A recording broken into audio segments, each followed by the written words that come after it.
Assalamualaikum warahmatullahi wabarakatuh. Para ahli kependudukan mengatakan bahwa Indonesia akan mendapatkan bonus demografi pada tahun 2025. Itu tatkala jumlah penduduk usia produktif pada posisi optimum dibandingkan jumlah lansia atau anak-anak. Tentu saja bonus tersebut hanya dapat diraih jika mereka yang saat ini masih usia anak-anak itu dapat diformat menjadi generasi emas, generasi yang bertakwa, sehat, cerdas, gemar bekerja keras, dan dapat bersinergi. Dulu Khilafah Islam dalam kurun waktu yang tidak sampai satu generasi telah menjadi produsen generasi emas yang kemudian berjaya berabad-abad.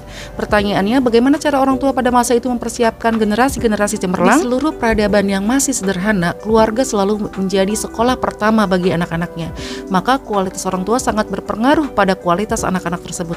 Mereka yang hidup dengan berburu pasti mengajari anak-anaknya bagaimana hidup di hutan, mencari hewan buruan, menjebak atau menjinakkannya. Mereka yang hidup dengan bertani pasti mengajari anak-anaknya bagaimana bercocok tanam, menemukan tanah yang sesuai dengan tanamannya, kapan saat yang tepat untuk memupuk, menyingkirkan gulma, hingga memanen. Mereka yang hidup dengan berdagang pasti sejak dini mengajak anak-anaknya untuk mengenal bisnis.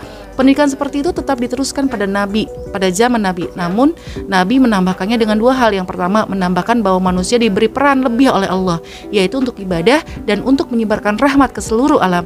Ini suatu misi manusia di dunia yang tidak begitu saja muncul secara naluriah dan harus diajarkan. Maka generasi sahabat mulai menanamkan kesadaran misi Islam itu pada anak-anaknya. Kedua, menanamkan bahwa umat Islam harus menjadi umat terbaik di tengah manusia.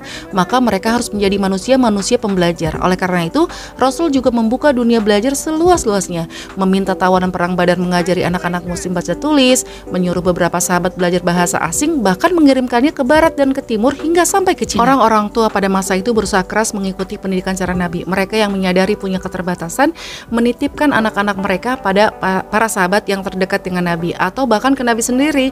Seperti misalnya terjadi pada Anas bin Malik yang dititipkan orang tuanya agar mengabdi kepada Nabi, sekaligus belajar banyak hal tentang kehidupan. Hal ini terus berlanjut pada masa khilafah selanjutnya.